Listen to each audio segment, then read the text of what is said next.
अंजली दमानिया आणि संदीप क्षीरसागर चिल्लर व्यक्ती असल्याची टीका लक्ष्मण हाकेंनी केली आहे। दमानिया यांनी अजित पवारांऐवजी कोर्टासमोर पुरावे द्यावेत। धनंजय मुंडेंना खाली खेचणं हा दमानिया आणि क्षीरसागर यांचा अजेंडा आहे असं हाके म्हणाले। तर लक्ष्मण हाके मुंडेंची सुपारी घेऊन काम करतायत अशी टीका ऑल इंडिया पॅन्थरचे अध्यक्ष दीपक केदार यांनी केली आहे।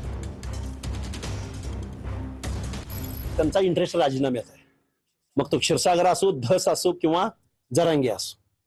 धनंजय मुंडेंचा राजीनामा, पण आमच्या दृष्टिकोनातून धनंजय मुंडेंचा राजीनामा होऊ नये, कारण ओबीसी मधला एक मंत्री मीडिया ट्रायल असो किंवा ह्या अशा पोकळ गोष्टींद्वारे एका ओबीसी मंत्र्याला राजीनामा देण्यात येऊ नये असं एक ओबीसीचा कार्यकर्ता म्हणून मला वाटतं। लक्ष्मण हाके एक्सपोज झालेला आहे, त्यांचा चेहरा जर बघितला तर सगळा कॉन्फिडन्स संपलेला आहे। आम्ही त्यांना एक्सपोज केलेलं आहे, प्रतिमोर्चे काढायला निघाले तेव्हाच आम्ही ही धनंजय मुंडेची सुपारी घेऊन लक्ष्मण हाके मैदानात उतरलं, हे आम्ही एक्सपोज केलंय। कुटुंब जे आरोप करतंय किंवा आरोपींना कसं ह्या मास्टरमाइंडचं पाठबळ होतं या ऑडिओ क्लिप मधून सरळ सरळ दिसतंय।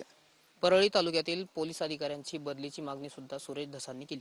सगळे केले पाहिजेत बदली, 15-15 वर्ष जे पोलीस आहेत त्या सगळ्यांची बदली केली पाहिजे, याच्याशी मी सहमत आहे।